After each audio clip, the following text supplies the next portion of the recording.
What if history didn't just get things wrong by accident? What if some of the facts you learned were shaped on purpose?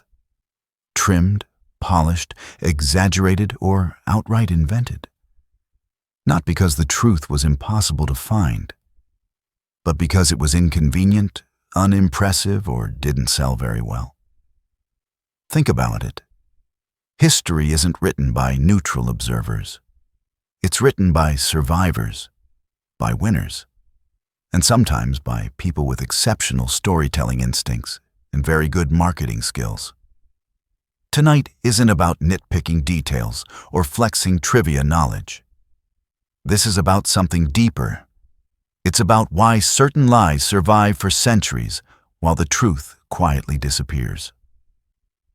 Because the most powerful historical lies weren't forced on anyone.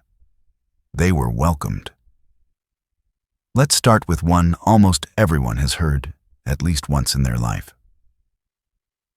You were probably told this in school. Your teacher said it. Your textbook printed it. Quiz shows repeated it like gospel. The Great Wall of China, the ultimate symbol of human ambition, so long, so massive, so extraordinary that it's supposedly the only man-made object visible from space. Some versions even say you can see it from the moon. It sounds poetic. It feels earned. Humanity building something so vast, it announces itself to the cosmos. And it's completely false. Astronauts have addressed this myth again and again. From low Earth orbit, under ideal conditions, with trained eyes, you can sometimes make out major highways, large cities, or coastlines. But the Great Wall, not reliably, often not at all. The reason is simple and a little embarrassing. While the wall stretches for thousands of miles, it's remarkably narrow, roughly 20 feet wide in most places. From orbit, trying to see it would be like trying to spot a single human hair from several meters away. Length doesn't matter if width disappears. So how did this idea take hold so firmly? The uncomfortable answer is that the myth existed long before anyone had ever been to space. Writers in the 18th and 19th centuries loved the concept. It made humanity feel powerful. It made China feel ancient, monumental, almost superhuman. And once an idea sounds impressive enough, people stop asking whether it's actually true. The lie didn't survive because it was accurate. It survived because it felt right. Now let's go underground, literally. For decades, New Yorkers have whispered about what might be lurking beneath their feet. Urban legends passed it along. Tabloids fed it. Movies turned it into horror. The story goes like this. Wealthy families once bought baby alligators as exotic pets. When the animals grew too large and too dangerous, they were flushed down the toilet. Down there in the warm, dark sewer tunnels, the alligators supposedly thrived. They adapted. They grew. They became blind, albino monsters, silently stalking the underworld of the city. It's terrifying. It's cinematic. It feels like something that should be true. And it isn't. There has never been a confirmed, self-sustaining population of alligators living in the New York City sewer system. Not one. Sanitation workers have spent generations navigating those tunnels. If giant reptilian colonies existed down there, someone would have found undeniable evidence by now. More importantly, the environment makes no sense. Alligators need sunlight. They need warmth. They need a reliable food supply. New York winters alone would be enough to kill them off. And even if they survived, what exactly would they eat? Lost wedding rings? The occasional unlucky rat? The biology doesn't work. But the myth does. Because it isn't really about alligators. It's about a deeper fear that civilization is just a thin surface layer, and beneath it, chaos is waiting. That no matter how advanced a city becomes, something primitive and dangerous might still be crawling just below the pavement. The sewer alligator is anxiety with teeth. And this is the pattern you'll see again and again.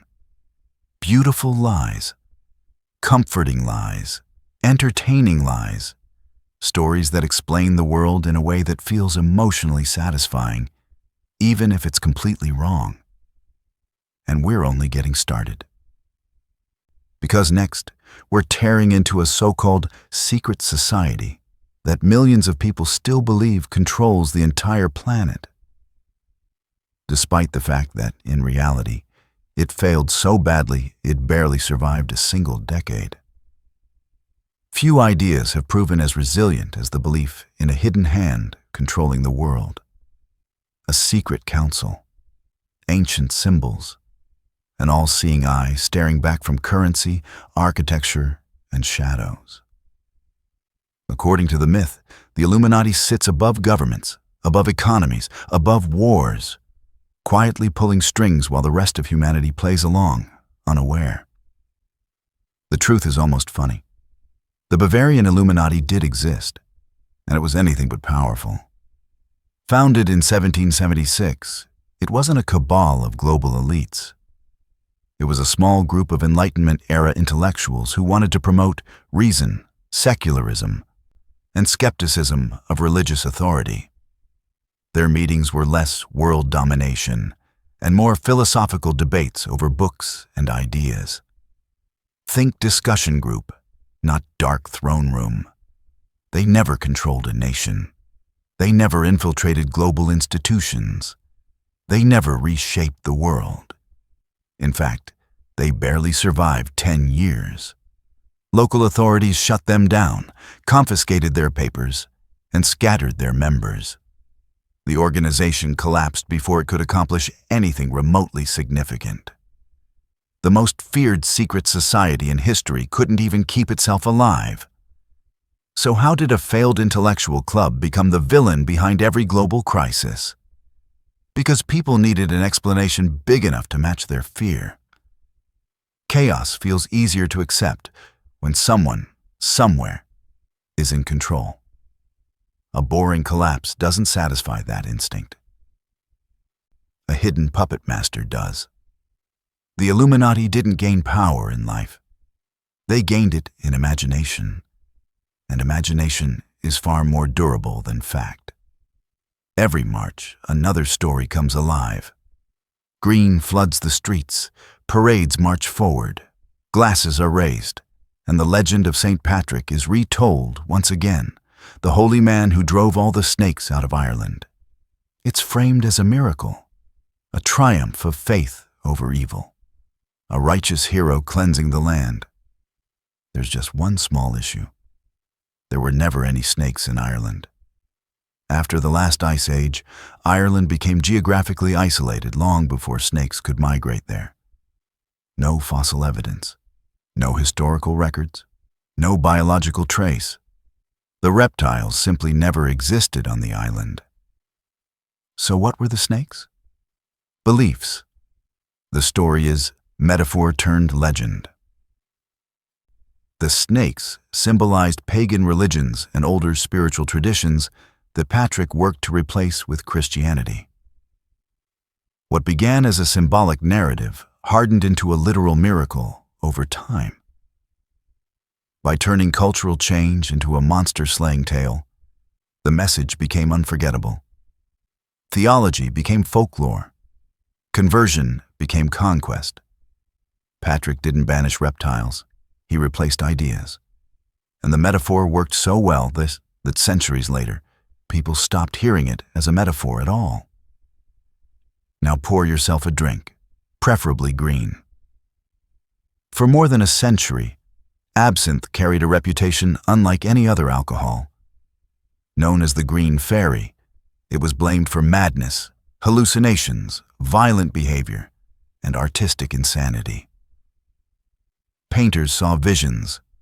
Poets heard voices. Society panicked. The drink was banned across much of Europe and the United States for decades. The reason sounded scientific. Absinthe contained thujone, a chemical said to cause hallucinations and mental collapse. The reality was much simpler. You would have to drink an absurd, lethal amount of absinthe to experience any psychoactive effect from thujone. Long before hallucinations, alcohol poisoning would kill you. The visions weren't chemical, they were alcoholic. So why the hysteria? Money. Absinthe exploded in popularity in France, especially among the working class and artists. At the same time, the French wine industry was collapsing due to vineyard diseases. Rather than compete, they attacked. Absinthe became the villain. It was blamed for crime, madness, and moral decay. Newspapers exaggerated. Politicians panicked. A smear campaign took hold. Banning the drink was easier than confronting alcoholism itself. The artists weren't communing with a fairy. They were drunk. And history chose the more romantic explanation. Look at these stories together, and the pattern becomes clearer. A powerless group becomes omnipotent. A metaphor becomes a miracle. A drink becomes a demon. The truth was always there, quieter and less exciting. But humans don't preserve what's quiet. We preserve what feels meaningful. And next, we're confronting one of the cruelest lies ever sold to the public. One so convincing that real animals had to die just to make audiences believe it. For decades, a single image burned itself into the human imagination. Small animals, marching in a line, one after another, straight off a cliff. Lemmings became the ultimate symbol of blind conformity. Creatures so mindless, they would follow each other to their deaths without hesitation. The image was so powerful, it entered language itself. To call people lemmings was to accuse them of stupidity on a collective scale. There was just one problem. Lemmings don't do that. They never have. The idea didn't come from folklore, science, or careful observation. It came from cinema. In 1958, a nature documentary produced by Walt Disney Productions wanted dramatic footage of mass animal suicide. Nature refused to cooperate, so the filmmakers forced it. They bought lemmings, transported them to a cliff, and herded them off the edge.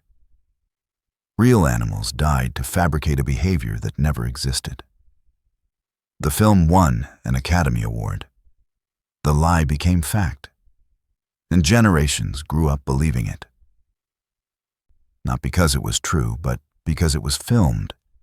Images don't just show reality, they create it. Now shift your attention to something far shinier. Diamonds. Most people believe diamonds are rare, precious, and timeless, the ultimate symbol of eternal love. That belief feels ancient, almost natural, as if humanity always agreed that a clear stone should cost months of salary. It isn't ancient, and it isn't natural. Diamonds are not especially rare. They're one of the most common gemstones on Earth. Their value was engineered. In the 20th century, De Beers controlled the vast majority of the global diamond supply. They stockpiled stones, restricted access, and created artificial scarcity. But supply control wasn't enough. They needed desire. So they sold an idea. A diamond is forever. Before that slogan, diamond engagement rings were not universal. After it, they became mandatory. Love was redefined, commitment was quantified, and men were taught that anything less than a diamond was a failure of devotion. The stone didn't change. The story did. That ring isn't proof of eternal love. It's proof that marketing can rewrite human rituals. And once a lie reshapes tradition, it becomes almost impossible to question. Now consider a softer lie, one that feels harmless, even charming. Ask anyone to quote the world's greatest fictional detective, and the answer comes instantly. Elementary, my dear Watson. It sounds perfect. It feels inevitable. And Sherlock Holmes never said it, not once. In the original stories, Holmes says elementary. He calls Watson, my dear Watson.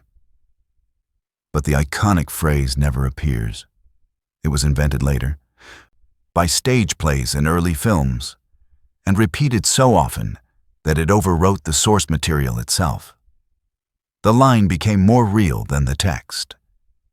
This is the Mandela effect in action, when repetition becomes stronger than documentation, and memory beats evidence.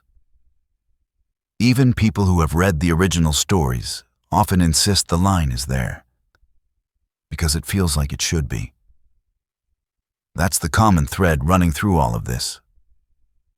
Lemmings didn't need to be suicidal. Diamonds didn't need to be rare. Sherlock Holmes didn't need a perfect catchphrase. But the stories made the world simpler, cleaner, more dramatic. Truth is often inconvenient. Stories are efficient. And once a lie becomes useful, to entertain, to sell, to explain, it doesn't matter how false it is. It becomes history anyway. For a long time, we've told ourselves a comforting story about progress, that there was a long, embarrassing stretch of history where humanity simply forgot how the world worked. A 1,000-year blackout of ignorance we now casually label the Dark Ages. At the center of that story sits one especially satisfying detail: that people in the Middle Ages believed the earth was flat. It makes us feel smart. It also isn't true. Educated people in medieval Europe knew the earth was round. They had known it for centuries. Ancient Greek scholars like Aristotle had already laid out clear arguments for a spherical earth. And those texts were preserved, copied, and studied throughout the Middle Ages. Scholars debated astronomy, calculated eclipses, and taught a round earth as standard knowledge. The real disagreement wasn't about shape. It was about size. When Christopher Columbus proposed his westward voyage, critics didn't fear he'd sail off the edge of the world. They feared he'd starve to death before reaching Asia. And they were right. Columbus dramatically underestimated the planet's circumference and survived only because an entire continent happened to be in the way. The flat Earth Middle Ages weren't a historical reality. They were a 19th century invention created to make the modern world look enlightened by comparison. History was rewritten not to record ignorance, but to manufacture it. That same instinct shows up again in one of the most famous tragedies of the modern era. The sinking of the Titanic has become a moral fable. Human arrogance builds an unsinkable ship. Nature responds with ice and indifference.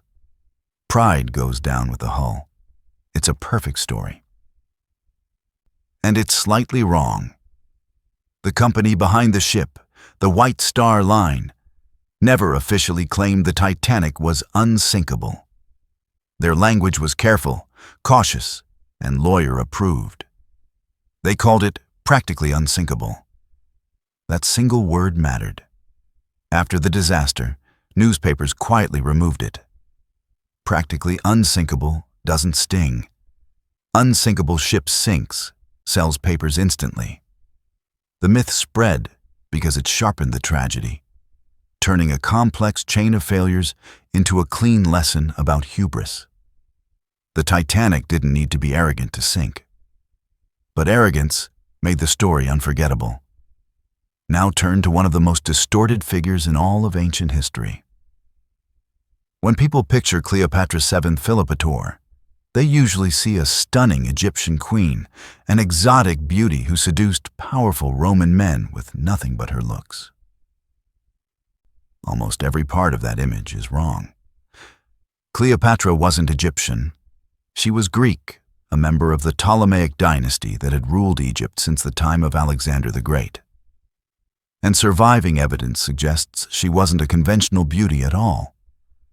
Coins minted during her reign show a woman with strong, sharp features, a prominent nose, a firm jaw, an intelligent gaze. Her true power wasn't physical, it was intellectual. Cleopatra spoke multiple languages. She understood politics, economics, symbolism, and psychology. She knew how to read people and how to use that knowledge. Julius Caesar and Mark Antony weren't hypnotized by beauty. They were drawn into alliances by a ruler who was exceptionally skilled at navigating power. But history rarely allows women that kind of agency. Reducing Cleopatra to a seductress was easier than admitting two of Rome's most powerful men were politically outmaneuvered by a woman. Beauty became a way to dismiss intelligence. Romance became a way to erase strategy. Look at these stories together, and a pattern emerges. The Middle Ages had to be ignorant, so the present could feel superior.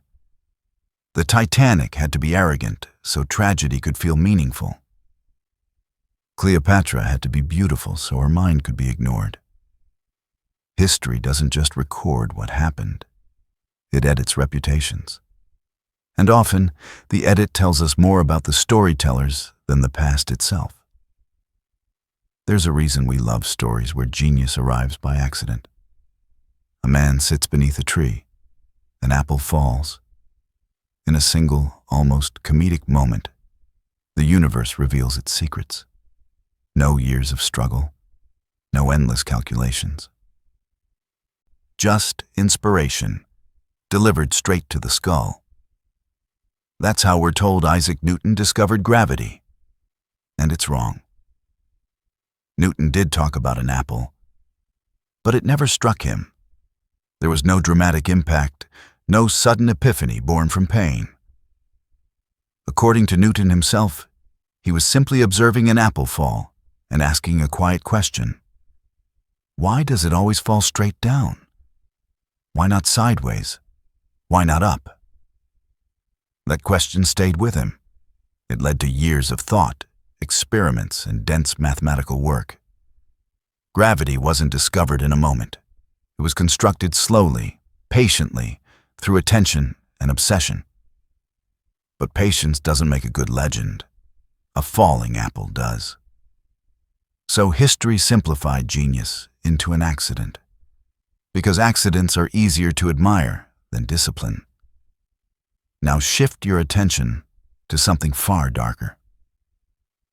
If you've ever walked through a museum of medieval history, you may have seen it.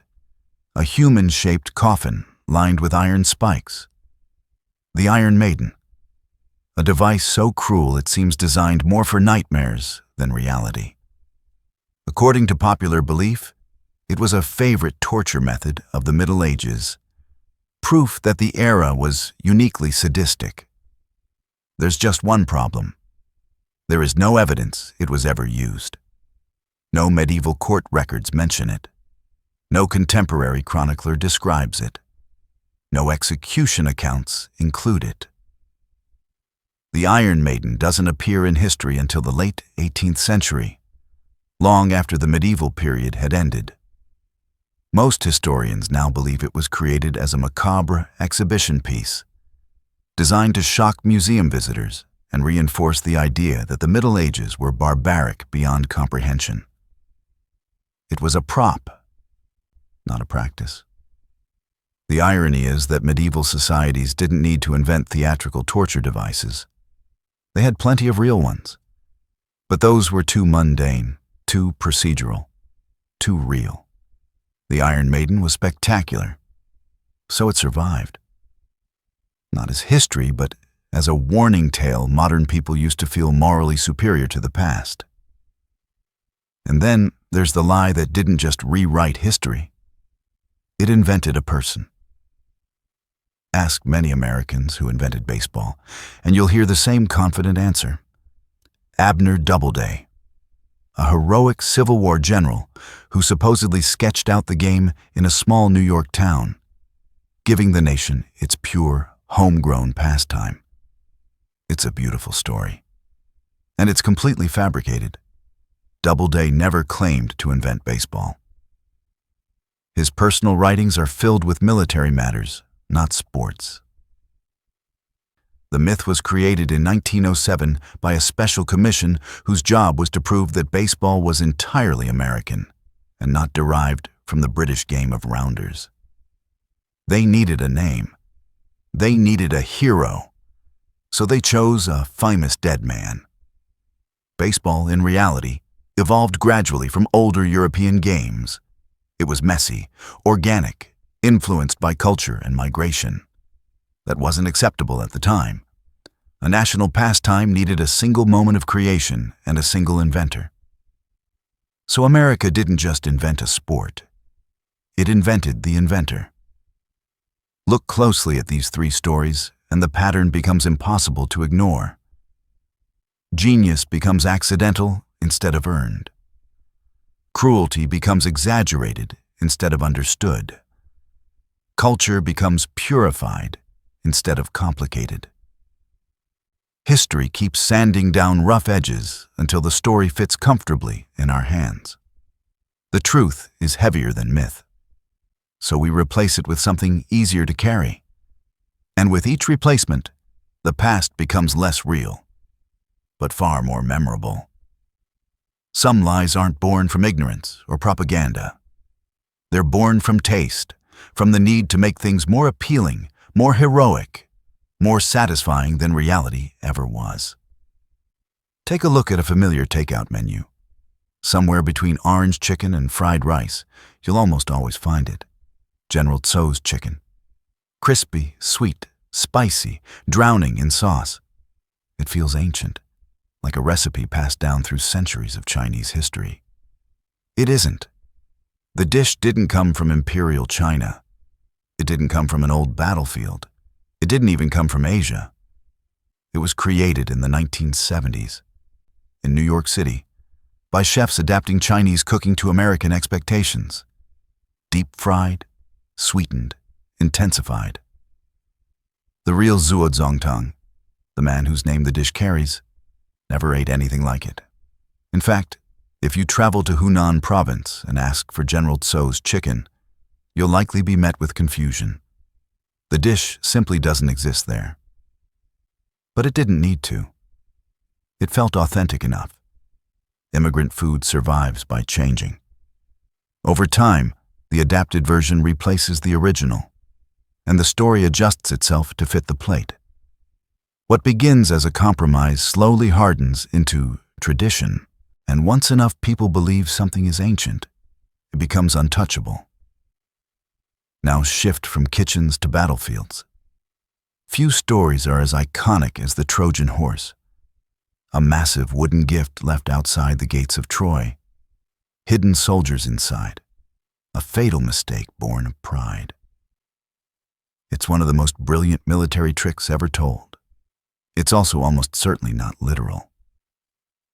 The story comes from epic poetry, not eyewitness accounts.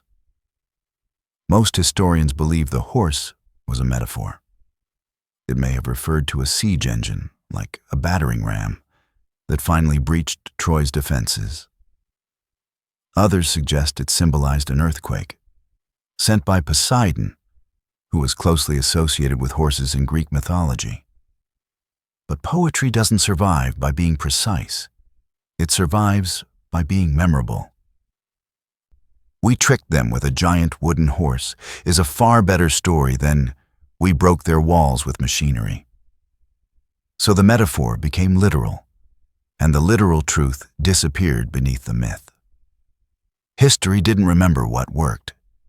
It remembered what sounded clever. And then there's one of the most famous numbers in all of Western history. 300. The story of the 300 Spartans standing alone against an overwhelming Persian army is treated as the ultimate symbol of courage and sacrifice.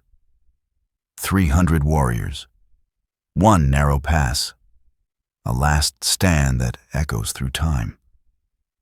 But they weren't alone. At Thermopylae, the Spartans were part of a larger Greek alliance numbering over 7,000 soldiers. Men from Thespiae, Thebes, and other city-states stood and fought alongside them. When the final stand came, hundreds of non-Spartans chose to stay and die as well. They're rarely mentioned, not because they didn't matter, but because 300 Spartans is a better story than 7,300 Greeks working together. Hero worship is simpler than coalition history. A small number is easier to remember than a shared sacrifice. So the many were erased to elevate the few. Look at these three stories side by side, and the pattern becomes clear. Food becomes authentic because it tastes right. Metaphor becomes fact because it sounds smart. Collective effort becomes heroism because it feels inspiring. None of these lies were created to deceive maliciously. They were created to satisfy. And once a story satisfies us, once it fits our expectations of culture, courage, and cleverness, we stop asking whether it was ever true at all. In the 1990s, a quiet academic study ignited a global obsession. The promise was irresistible. Play classical music, especially Wolfgang Amadeus Mozart, and intelligence would bloom. Babies would grow smarter. Toddlers would gain an edge. Parents rushed to buy CDs, governments funded programs, and speakers were placed near cribs as if genius could be downloaded through sound waves. The science never said that. The original study didn't involve babies at all. It tested college students and found a small, temporary boost in spatial reasoning after listening to a Mozart sonata. The effect lasted about 10 minutes. There was no increase in overall intelligence, no lasting change, no neurological transformation. But the headline was too good to resist. Complex findings were flattened into a slogan. Caution disappeared. A multi-million-dollar industry was born from a misunderstanding, because nothing sells faster than the fear of falling behind, and nothing moves parents faster than the promise of smarter children. The Mozart effect wasn't a discovery, it was a distortion. Now rewind a century and step into a crowded exhibition hall. In the early 1800s, people lined up to witness what they believed was a miracle. An inventor named Charles Redheffer claimed he had built a perpetual motion machine, an engine that could run forever without fuel, defying the laws of physics themselves. Gears turned endlessly. Weights shifted. The machine never seemed to stop. For $1, you could watch the future. Most people wanted to believe it was real. A world without limits, endless energy, freedom from scarcity, physics be damned. Then a skeptical engineer arrived, Robert Fulton. He noticed small details others ignored. The gears didn't move smoothly. The speed wasn't consistent. Something felt human. When he pulled away part of the structure, the miracle collapsed. Upstairs sat an exhausted old man, hidden from view, turning a crank by hand. Bread beside him, sweat on his face. The machine wasn't powered by physics. It was powered by labor.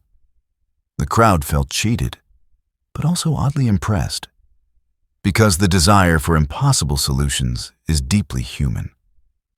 Perpetual motion wasn't about mechanics. It was about hope, about believing nature could be outsmarted if someone was clever enough. And when that hope is strong, skepticism feels like cruelty. Now look at something we think we know with absolute certainty. Ancient Greek and Roman statues. Smooth, white, pristine. Timeless. They look like purity carved from stone. And that image is wrong. Those statues were once painted, brightly. Reds, blues, greens, yellows. Eyes had color, lips were shaded. Armor gleamed with metallic details. The ancient world wasn't minimalist. It was loud, vibrant, and unapologetically colorful. Over centuries, the paint faded. Weather stripped it away. time erased the pigment and left only bare marble behind. When Renaissance artists rediscovered these statues, they assumed the white stone was intentional. They built an entire aesthetic around that assumption. Classical beauty was born from erosion, not design. The ancients didn't worship simplicity. We invented it for them. Put these stories together and the pattern sharpens. A modest scientific result becomes a cultural mandate. A mechanical illusion becomes a miracle. A loss of color becomes an artistic ideal. None of these lies required bad intentions. They only required enthusiasm, repetition, and the human tendency to prefer clean stories over complicated truths. The modern world doesn't need myths carved into stone or sung by poets. It has headlines, exhibits, sound bites. And once those take hold, reality doesn't disappear. It just gets buried under something easier to believe. Cinema taught us to recognize the American West before history ever did.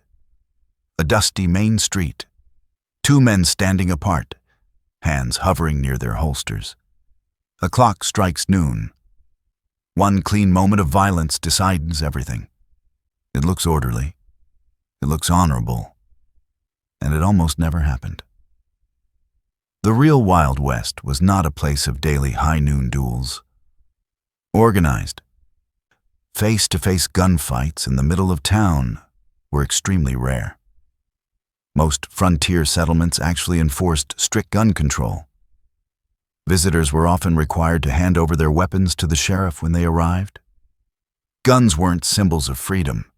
They were liabilities.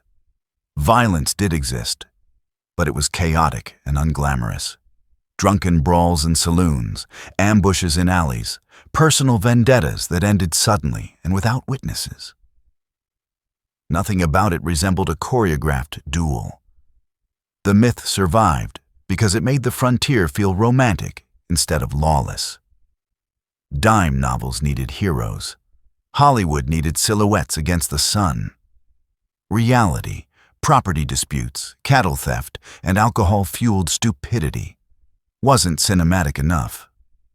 So the West became a stage, and history became a script. That same script erased more than violence. It erased people. When most people picture a cowboy, they see a white man.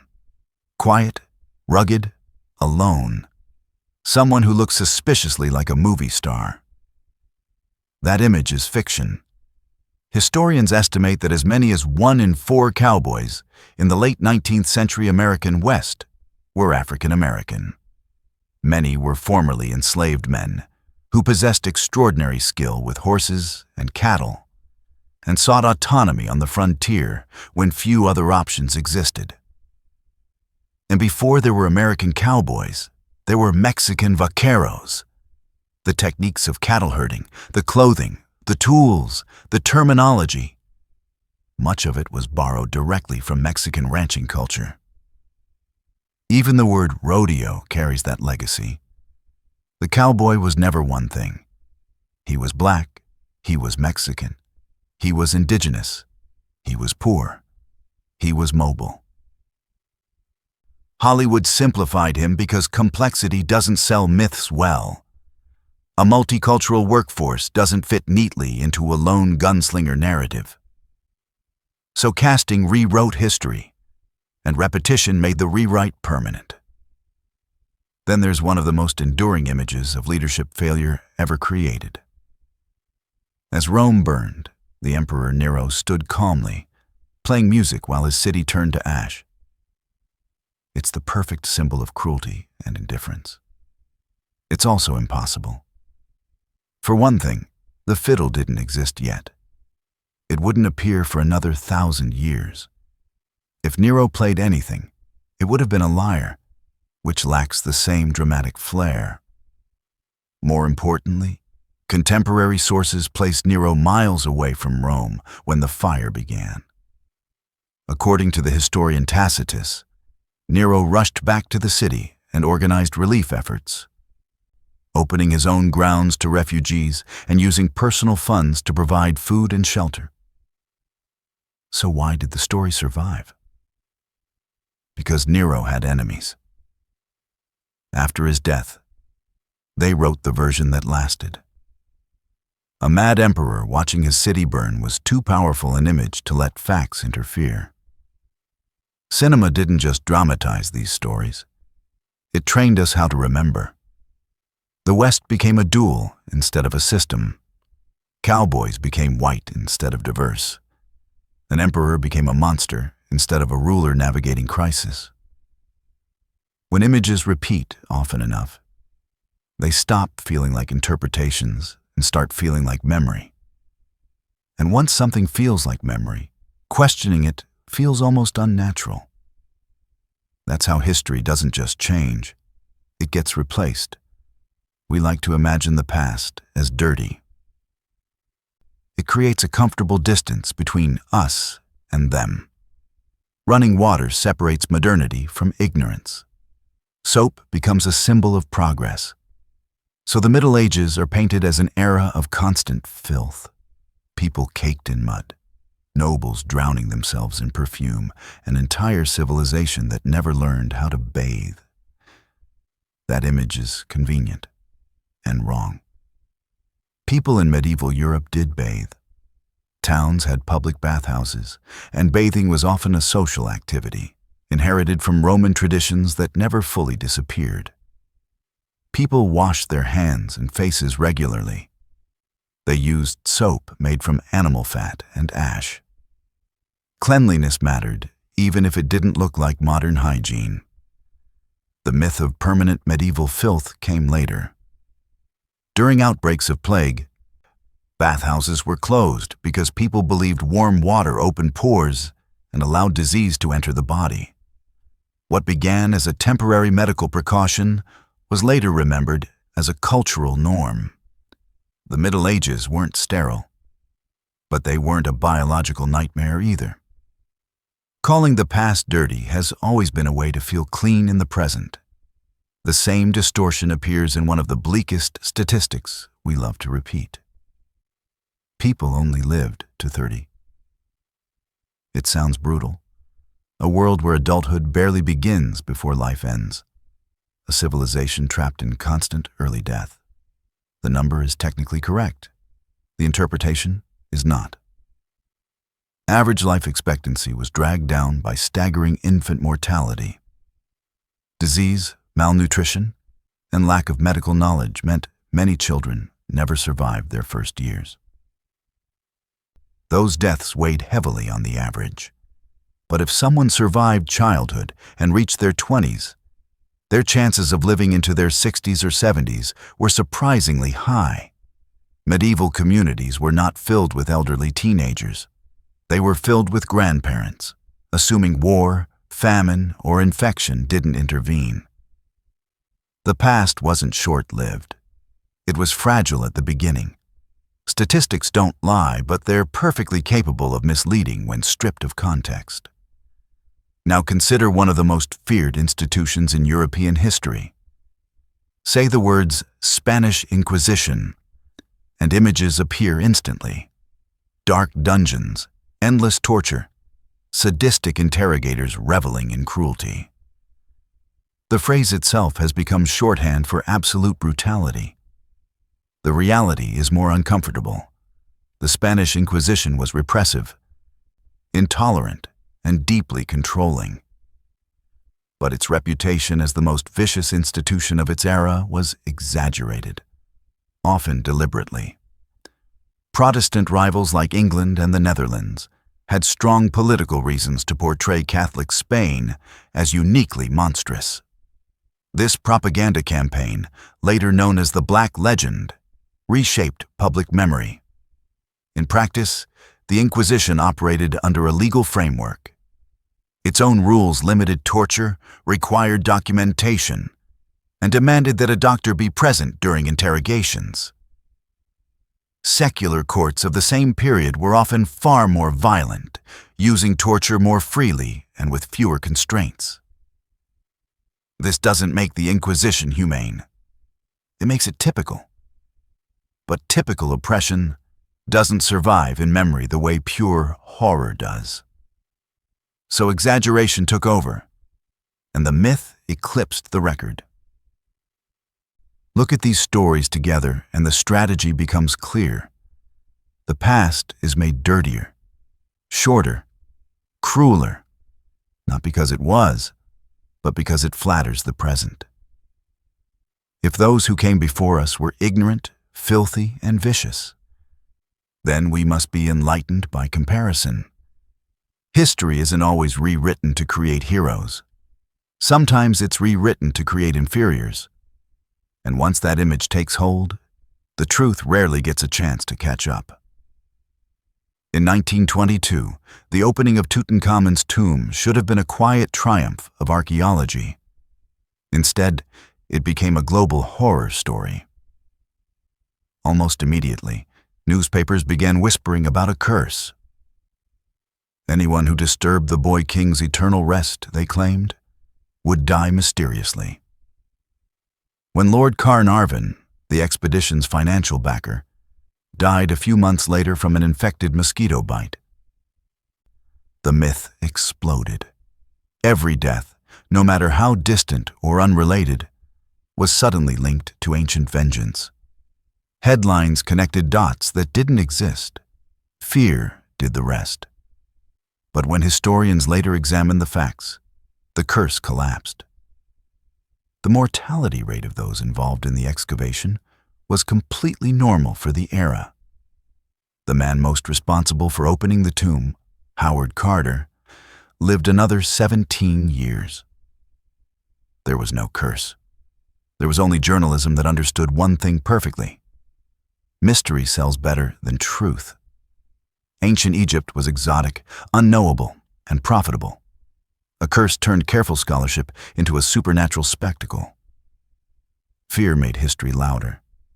Now shift from ancient tombs to modern offices. For more than a century, a short essay titled "A Message to Garcia" was treated as gospel in businesses, schools, and military institutions. It told the story of a heroic American soldier who was given a mission during the Spanish-American War and carried it out without hesitation, without questions, and without complaint. The lesson was clear. Initiative meant obedience. Excellence meant silence. The problem was that the story wasn't really true. The real mission was far less dramatic, and the officer involved received assistance at every step. The essay's author, Elbert Hubbard, wrote the piece in less than an hour to fill empty space in his magazine. It wasn't meant to become doctrine, but managers loved it. It framed unquestioning compliance as virtue and hesitation as weakness.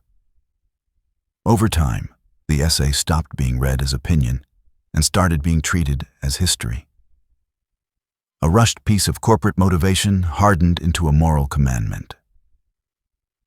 The lie survived not because it was accurate, but because it was useful. And then there's the explorer history loves to laugh at. Juan Ponce de Leon is forever remembered as a foolish old man wandering through Florida in search of the fountain of youth, a magical spring that could reverse aging. It's a great image. It's also invented. None of Ponce de Leon's writings mention a fountain of youth. Neither do official expedition records. He came to Florida for the same reasons every conquistador did: land, wealth, power, and imperial expansion. The fountain story appeared decades after his death, added by rival historians who wanted to turn a brutal colonizer into a harmless caricature. A man responsible for violence and conquest was transformed into a delusional dreamer chasing immortality. The lie didn't protect him. It softened him. Look closely at these three stories, and the pattern sharpens. A newspaper turns coincidence into a curse. An essay turns obedience into heroism. A conqueror turns into a fool. In every case, the truth was inconvenient. too ordinary, too uncomfortable. So it was replaced, not with something more accurate, but with something more entertaining, more moral, more digestible. And once a story becomes entertaining enough, people stop asking whether it ever happened at all. In the early 2000s, a single novel convinced millions of people they were brushing up against forbidden history. Secret bloodlines, hidden symbols, a truth so dangerous it had to be buried for centuries. The Da Vinci Code presented the Priory of Sion as an ancient order guarding the lineage of Jesus Christ, with geniuses and kings counted among its members. It felt ancient. It felt plausible, and it felt explosive. It was none of those things. The Priory of Sion was created in 1956. Not in the Middle Ages, not in the Age of Crusades, but in the modern era. It was invented by Pierre Plantard, a man desperate to connect himself to royal blood. He forged documents, planted them in national archives, and watched as authors took the bait. A fictional conspiracy hardened into hidden history almost overnight. The lie didn't survive because it was convincing. It survived because it was exciting. The same hunger for myth lives at the heart of Switzerland's most famous hero. William Tell is remembered as the master archer forced to shoot an apple from his own son's head. He succeeds, defies tyranny, and ignites a rebellion that leads to independence. It's a powerful story. There's just no evidence he ever existed.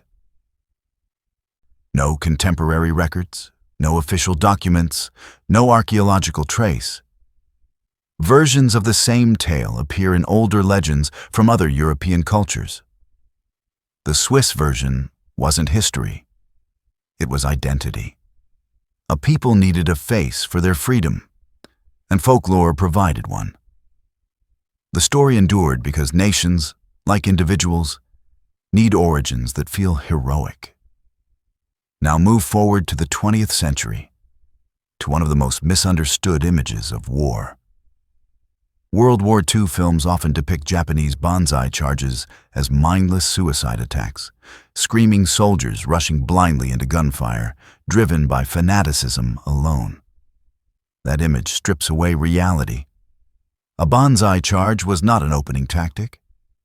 It was a final one. Ordered only when ammunition was gone, supplies exhausted, and defeat was inevitable. The choice was no longer between life and death, but between dying slowly under bombardment or making one last desperate assault to inflict as much damage as possible. It wasn't blind madness. It was desperation. Reducing it to fanaticism makes war easier to consume. It turns tragedy into spectacle and removes the human terror of inevitability.